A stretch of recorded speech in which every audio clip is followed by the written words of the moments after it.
Hello, everyone.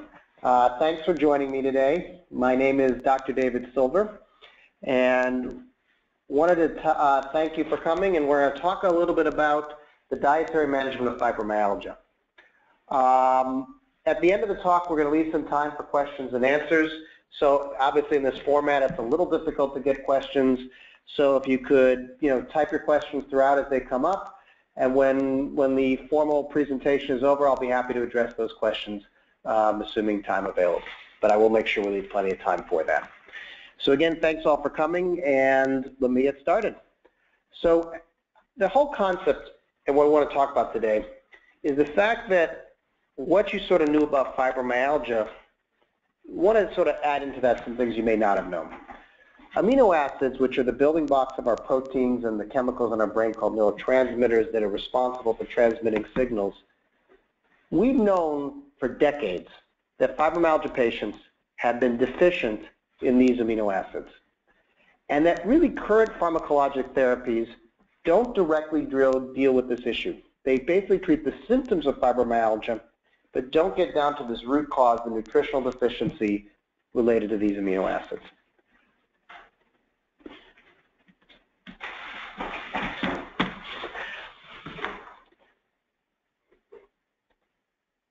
So what you'll see, I'm going to show you just briefly go through a series of several studies. This is dating back to 1990, showing the amount of research that has been done in this area, be it at various universities and research settings around the world.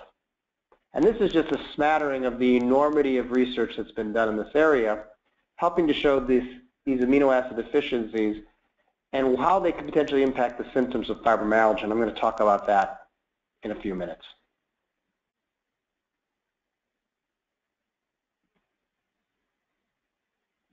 So remember today, this is a presentation, obviously, to provide information. Obviously, whatever we talk about today, we want you to talk about with your doctor. If you're considering going on therapies, obviously that's part of your doctor-patient relationship. And obviously, we're not here to diagnose or treat any specific conditions, but please, hopefully the information you find today is useful in helping to further your understanding of fibromyalgia and maybe presenting new options on how to treat your symptoms and better live with your disease. So again, my name is Dr. David Silver. I'm a rheumatologist and as well as the Chief Medical Officer of Targeted Medical Pharma. I was the Clinical Chief Rheumatology at Cedars-Sinai Medical Center here in Los Angeles, and the former director of the Chronic Pain Rehabilitation Program at Cedars-Sinai, and have been heavily involved in working with fibromyalgia patients over the last 20-plus years in my practice, taking care of hundreds of fibromyalgia patients, dealing with many of the same symptoms I'm sure that you deal with as well. So where does fibromyalgia come from? And this has always been one of the great questions. And there's not just one thing that causes fibromyalgia. Fibromyalgia, the most common thing we talk about is physical stressors, be it a trauma, people in a car accident, a work-related back injury, where you start with a sort of localized injury, and then, as we'll get into, that the pain becomes more widespread and you develop into the symptoms of fibromyalgia, be it more continuous trauma, that you're constantly subjected to small lower-level traumas, and eventually the pain becomes more globalized as well.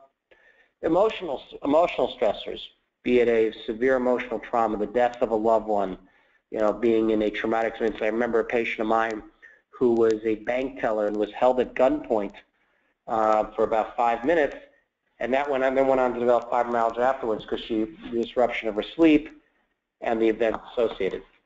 Diabetics actually have an increased risk of developing fibromyalgia. There's certain genetic predispositions. We know that people with fibromyalgia have certain we call HLA associations, making them potentially more prone to developing fibromyalgia in their family. Maybe most importantly and less well understood is nervous system imbalance. Even though we talk about fibromyalgia as a pain condition and people think about tight muscles and joint pain, etc., it is actually fibromyalgia is a disease of the central nervous system, not of muscles and joints. Not that you can't have muscle and joint problems along with fibromyalgia, but it's the pain sensitivity that develops in the central nervous system, as well as some other things we're going to discuss in a few minutes, that are the core problems of fibromyalgia. And as I will touch on later, these amino acid deficiencies, again, these amino acids are the building blocks for your brain chemicals called neurotransmitters, responsible for regulating pain, sleep, energy, memory, etc. And so these amino acid deficiencies contribute to your development of fibromyalgia as well. So this just goes through a number of the symptoms, which I'm sure, unfortunately, those of you who suffer with fibromyalgia are well aware. We all talk about the sort of core triad of pain, non-restorative sleep. In other words, many people can fall asleep okay at night, but then can't stay asleep, wake up several times, and then have a tough time falling back asleep. And fatigue, basically not feeling refreshed when we wake up in the morning and feeling tired all day. Fibro fog, which is probably the most common symptom, where you have just difficulty with memory, can't recall names, forgetting where you put your keys, getting lost easily. But then a lot of other symptoms related to this nervous system dysfunction, be it dizziness or lightheadedness. Anxiety actually is more prevalent than depression. I'm going to show you something in a minute that'll explain probably why that is. But there's urinary problems, TMJ, non-cardiac chest pain, irritable bowel symptom, all which are very commonly seen in fibromyalgia patients. Now, as I was touching on earlier, the nervous system imbalance is one of the key components leading to the development of fibromyalgia. That we know that patients with fibromyalgia, and this is through numerous studies over the last several decades, that they respond differently to pain signals than normal patients do. That not only does a mild amount of pain lead to a much more severe feeling of pain, but even normal sensations can be felt as painful. And this is a central nervous system problem. That the pain can occur anywhere. Again, in fibromyalgia, pain is all over the body. And this is under the control of these things called neurotransmitters, which I touched on earlier. But not only does this imbalance in the nervous system affect pain, it affects sleep, it affects mental function, which is why you see fibromyalgia is not just a painful condition, but affects numerous different symptoms in the body. And it relates back to this imbalance in the nervous system. And when we talk about imbalance in terms of pain, there are these neurotransmitters. There are neurotransmitters that lead to the sensation of pain, and then there are other neurotransmitters which help you to suppress pain. And if those neurotransmitters get in imbalance, that can lead to worsening pain, but again, can also affect your sleep, your mood, your energy level, your memory, and a lot of other functions within the body. So this is some work actually that other people have done, but this is actually data directly from my practice, looking at about 370 fibromyalgia patients I was taking care of. That we looked at the function of their autonomic nervous system. The autonomic nervous system is the part of your nervous system that controls your breathing, your heart rate, your digestion, helps control your sleep, even involved in your mood. And things that have been described in the past, that patients with fibromyalgia seem to have reduced function of the part of the nervous system called the parasympathetic nervous system, the part that's responsible for sort of calming you down, slowing your heart rate, etc., and relative, we call sympathetic hyperreactivity, which is the excitability part of your nervous system, which causes you to be more awake, but maybe feeling anxiety, which is one of the reasons we believe fibromyalgia patients suffer from anxiety and panic. This is a physiologic problem, not a psychological problem. In other words, it's not in your head. This is actually an imbalance in the nervous system that leads you to feel anxious and feel panic, which is why we see this so prevalent in patients with fibromyalgia. So what we begin to see is that the body specifically, in the study that I did, we saw that patients with fibromyalgia, usually what happens at night is this calm down part of your nervous system, which is responsible for helping you sleep, dealing with digestion, slowing down your respiratory rate, allowing your memory to process at night, doesn't function the way it's supposed to. It just doesn't work well. And so therefore, you can't rest appropriately, and your body doesn't get refreshed and restored at night like it's supposed to. And so therefore, you don't get quality sleep, and this contributes to the symptoms. And this is directly related to this amino acid depletion that I've been talking about. And so what you can see, and this is a way of this is a very simple way to measure this, but you can see that because the nervous system isn't working correctly, related to these deficiencies of amino acids and neurotransmitters, your body doesn't rest appropriately, it doesn't process its memory appropriately, it leads to more pain, leads to fatigue and all the symptoms that we're talking about. Now this is looking at the amino acids that you see in chronic pain and showing, and this is another study that we did, showing that patients with chronic pain do actually have, if you measure blood tests looking for these amino acids, that they are significantly diminished. Where you see the blue line is the patients who have chronic pain, and the green is normals. And you can see, at least in these 4 key amino acids, tryptophan, which is which people know as precursor to serotonin. A lot of people are familiar with serotonin, which is heavily involved in mood, in sleep, in pain. But several other amino acids are decreased in patients with chronic pain. And there are ways to deal with that, which I'm going to talk about in a little bit. But this is another demonstration of these nutritional deficiencies in these amino acids, which you need to build these critical neurotransmitters that lead to development of chronic pain and other symptoms.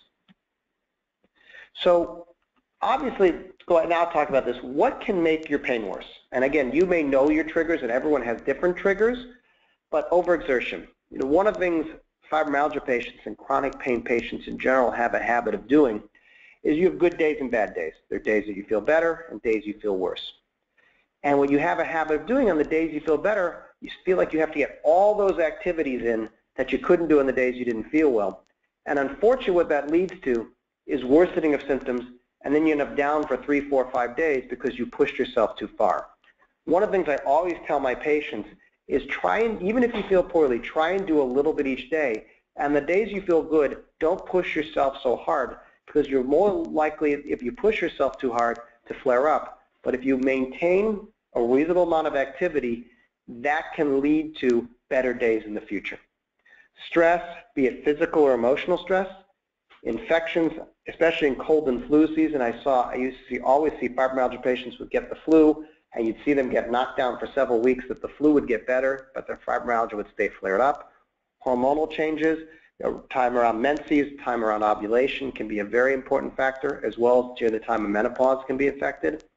Exposure to either extreme cold or extreme heat can affect. Loud noises, as well as smells, can also have a significant impact on your fibromyalgia symptoms, as well as poor sleep. If there are things that are keeping you up, you end up, your sleep even gets worse than usual, that will obviously flare up your fatigue and your pain as well.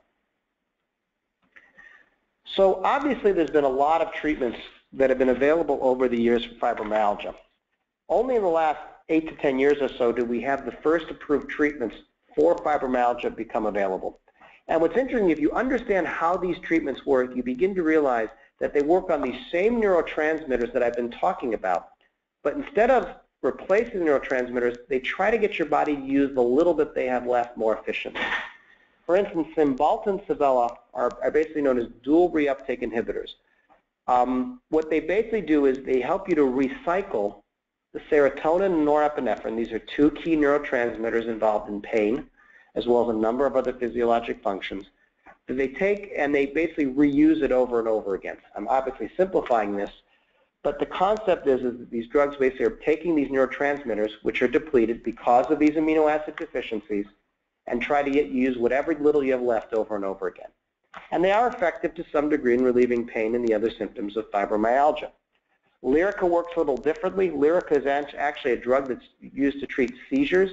It's a derivative of a drug called gabapentin or Neurontin, but they also have pain-relieving qualities as well. But again, works on the nervous system to try and calm down your symptoms. And again, it doesn't get to these neurotransmitter deficiencies specifically in trying to rebuild those neurotransmitters. TCAs, or tricyclic antidepressants, are things like Elavil, Pamelor, you may have heard of amitriptyline, etc. And again, they work on helping to take the little bit of neurotransmitters your body has left and recycle them so that you can use them over and over again, rather than replenishing and restoring the neurotransmitter balance. So they are effective to a point, but obviously there are potential for side effects. And again, you're not getting to the root problem, which is this nutritional deficiency, the lack of amino acids necessary to actually make the neurotransmitters that you can get the neuron to work more efficiently.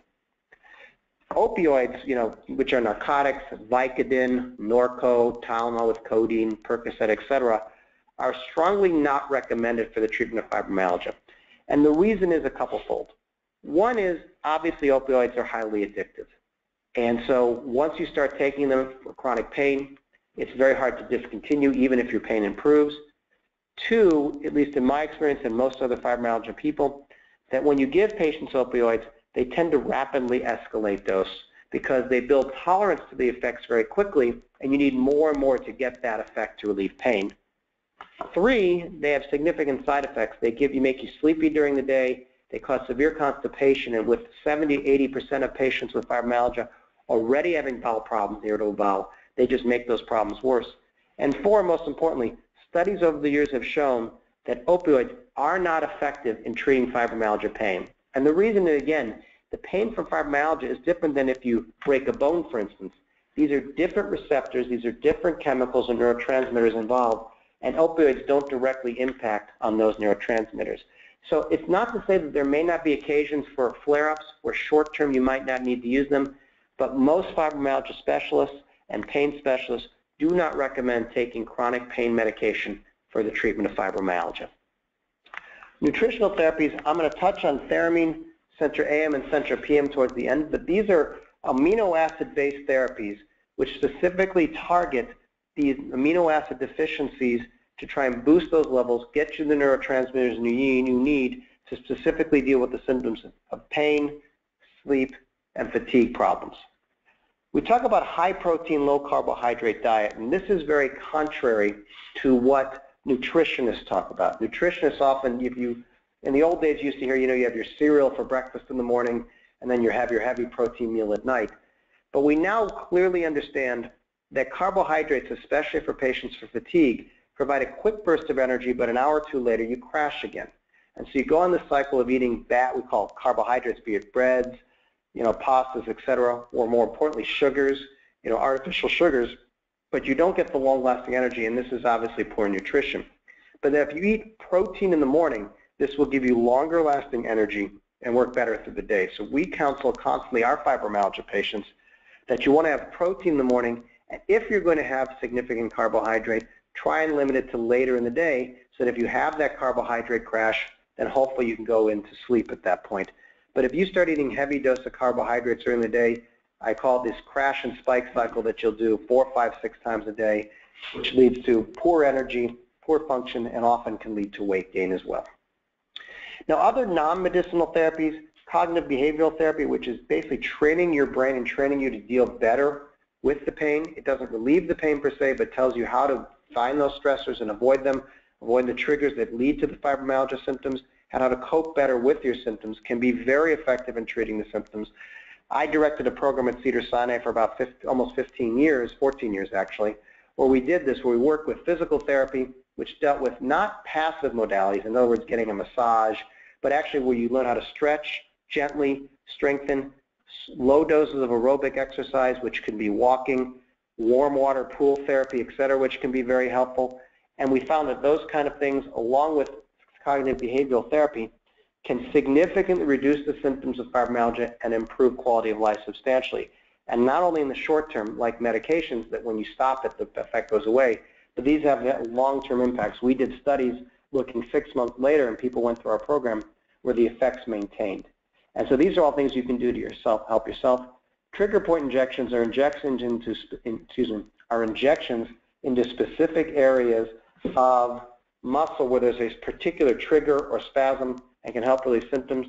And acupuncture, as another example, can help patients with fibromyalgia as well, especially if they have certain regional areas which are particularly flared up. It can be very helpful.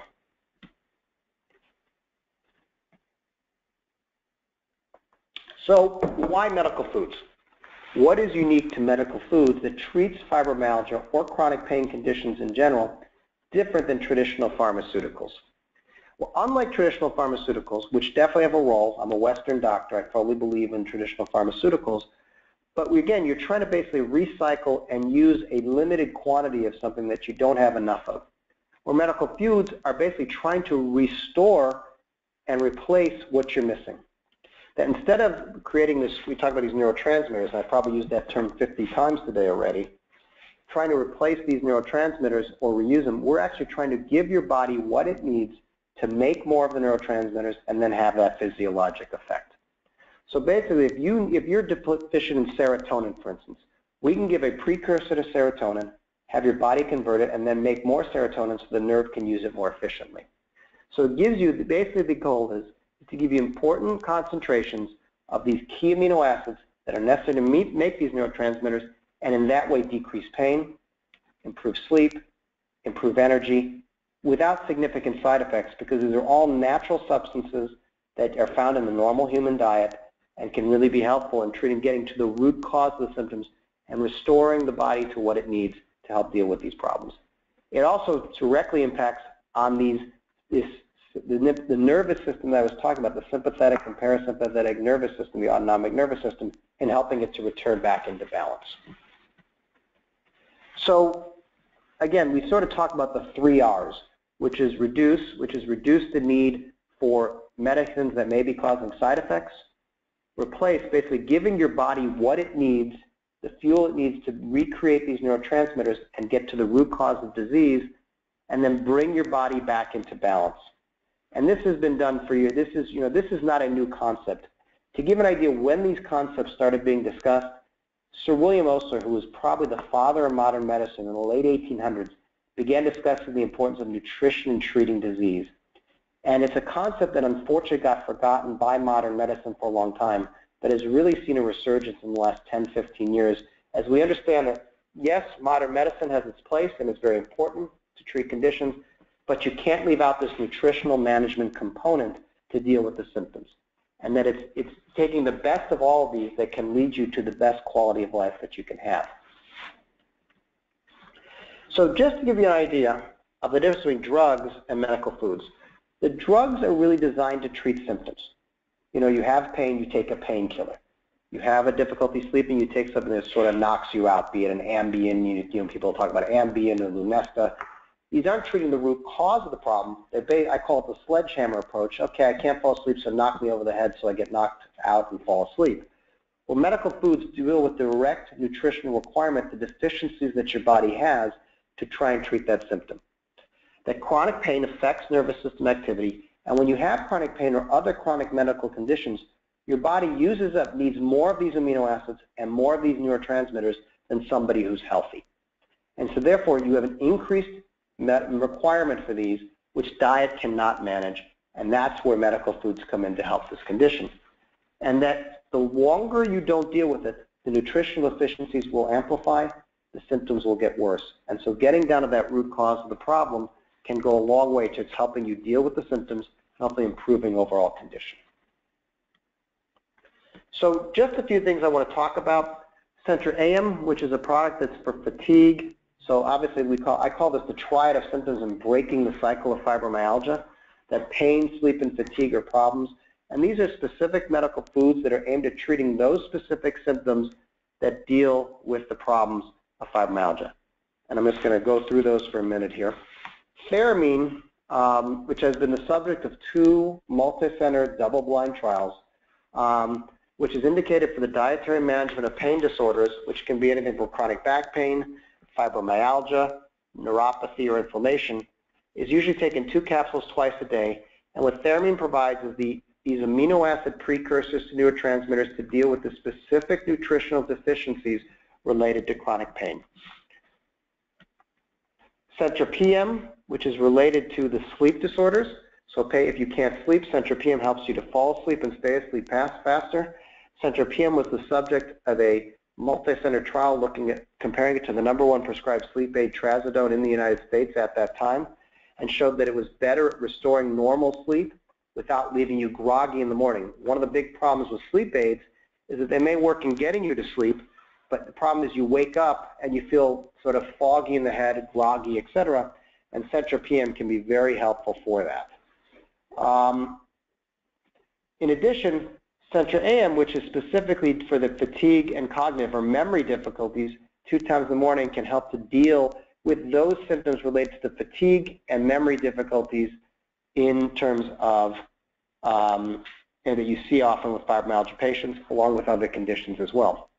And there's now data to suggest that the combination of Centra AM and Centra PM can help to restore that nervous system balance, increasing that parasympathetic function the one that we talked about at night, that when the parasympathetic nervous system doesn't work, you can't get calmed down and you don't sleep well and your body can't restore itself at night, that by taking this, that you will see an improvement in parasympathetic function, and that at least may be one of the mechanisms why we see patients who take centropium sleep better.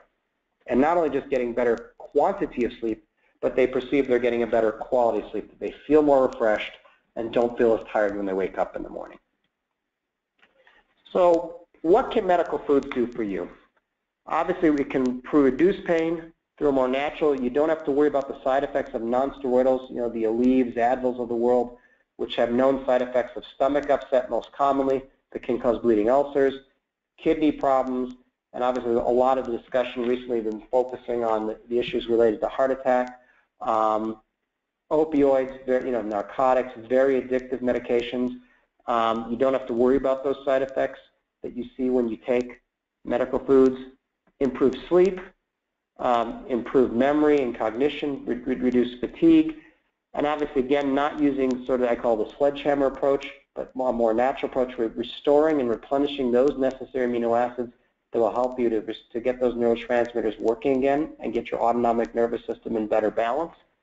And then reducing the side effects. One of the biggest things I always ran into in practice was fibromyalgia patients especially are very sensitive to the side effects of medications.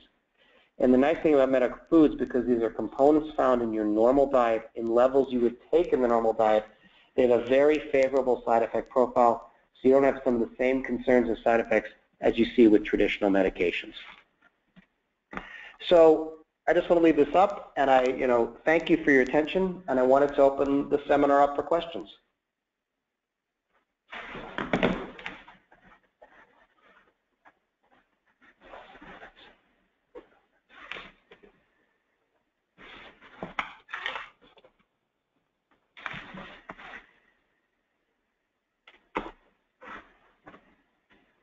Don't be shy.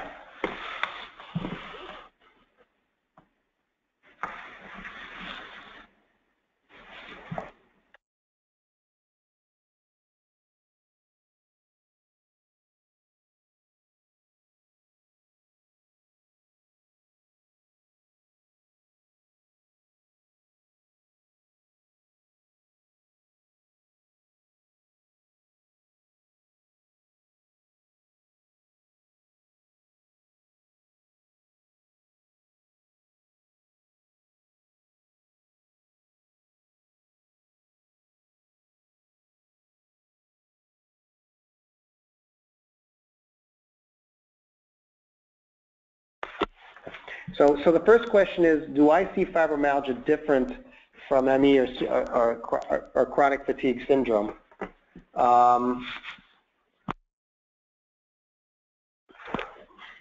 And so the question is, I think there's a lot of overlap in the diseases, but I do think there are some distinctions. I think patients with ME or chronic fatigue, obviously the fatigue tends to be the greater component of symptoms. That yes, they can have body aches and pains that are common in these patients, but sometimes pathophysiologically they seem to come differently, and there's even data that suggests that the genetics are a little different between the symptoms. I remember several years ago there was, the federal government, I think it was the NIH, did a large study. Almost it seemed like trying to disprove the existence of chronic fatigue syndrome. And what they actually did is basically prove the existence of chronic fatigue syndrome by finding there was a unique genetic pattern in patients with CFID. And so, but the genetic pattern is different than what's seen in fibromyalgia patients. So I do agree that there's a lot of overlapping symptoms, and again, probably because these both have impacts on the autonomic nervous system, but they are different symptoms, but a lot of the same treatment principles can impact both diseases. So the next question is, how long does it take to see results with the medical foods if they work? I would say typically in patients, remember, fibromyalgia is a chronic disease, and with the nutritional deficiency that you see, that you can have a time where that balance has to be restored. So in my experience, it would usually take about 1 to 2 weeks in my patients before I began to see symptoms, but I told patients you have to give it a full month to really give it a full chance to work. It's not that I didn't see people who on first dose could have an impact, but often it would take a couple weeks before you began to see benefits. The next question is, how do I feel about using medical marijuana? That's always a challenging topic. I will tell you that in my practice, there was always a product called Marinol, which is a sort of a THC compound, which some patients did seem to get benefit. And the patients would report to me that medical marijuana was beneficial for some patients. The data, there's not a ton of data in fibromyalgia regarding medical marijuana, but I will tell you that, depending on the patient, there was the benefit, but again, I don't have a lot of clinical data to back it up, but I clearly had patients who report significant benefits. Often in the pain component seemed to be the one that was most impacted, and also potentially in the anxiety, panic components where they seemed to benefit if they tried. I always tell people with caution, if you're going to use medical marijuana, obviously make sure you're getting what you're bargaining for, and obviously try and do it with the ones with the least amount of the THC-related side effects. The next question, should medical foods be taken in conjunction with a special diet? I mean, I think regardless of whether or not you take medical foods, I think the high protein, low carbohydrate diet in patients with chronic fatigue and fibromyalgia can be helpful.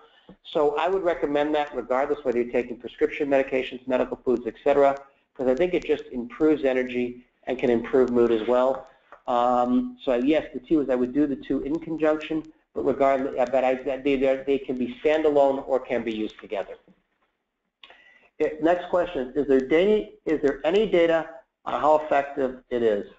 The data with theramine on pain in chronic pain patients showed that a large percent of patients over a period of 28 days did respond. The response was usually seen in 1 to 2 weeks and then got improved over the month. And so that was it. In Center PM, you begin to see the effects in about 1 week in patients with chronic sleep disorders.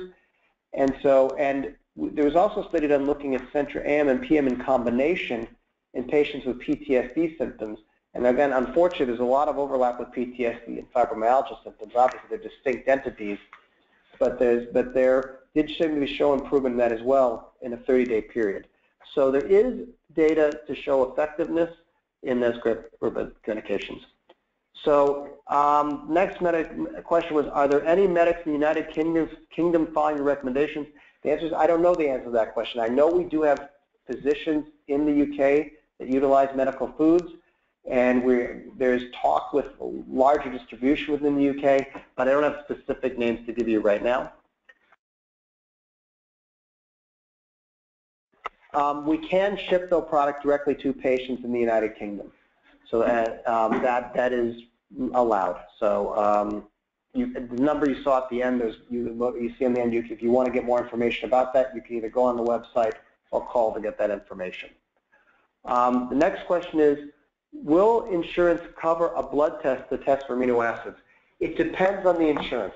Some will, some won't, and obviously not knowing the specifics of the medication, of the insurance, you have to consult your insurance company to find that out. Next question, fibromyalgia patients often take a lot of supplements. Is this something to be taken instead of those or in addition to those? I think it depends on what the supplements are. Unfortunately, a lot of the supplements that are used in fibromyalgia have little clinical data to support. There's some very good ones, but there's also ones that don't have as much clinical data. I always tell people that many of them can replace some of the existing supplements you have, but again, it depends on what you're using. Obviously, vitamins, etc., probably would not be replacing, but some of the others, you may find that these are good replacements for those. The next question is, do medical foods have any contraindications or drug interactions that people should know about? The answer is there are no significant drug interactions or contraindications to taking the medical foods, so they are safe to take. Some people will find that if they get a good effect from medical foods, that they may choose to try and reduce some of the medications. But again, I would only do that in conjunction with your physician. But there's nothing to indicate any significant medication interactions or contraindications. Talked about the average cost. You can log into the website if you want to look that up, and that's available. I don't have specifics on cost. I'm the medical person here, so if you want to, there's a way. If you sign up and log into the website, you can get that information. Is my understanding. The next question is, can you use Gabadone for fibromyalgia patients for sleep as well? The answer is yes. What I found in the differences between Gabadone and Centra PM is Gabadone is another product, another medical food that is used to treat sleep disorders. Gabadone, in my experience, is usually more effective for patients who have a tough time falling asleep, where Centra PM is usually for patients who have a tough time staying asleep, so if you wake up several times a night. And since the predominant problem in fibromyalgia patients is we call non-restorative sleep, patients have a difficult time staying asleep. In my experience, I found Centra PM more effective, but there are definitely patients who have a tough time falling asleep who found Gabadone very effective and certainly could be used as well. So any other questions anybody has? I'll give it about 10 seconds, and if not, I think we're ready to about finish up.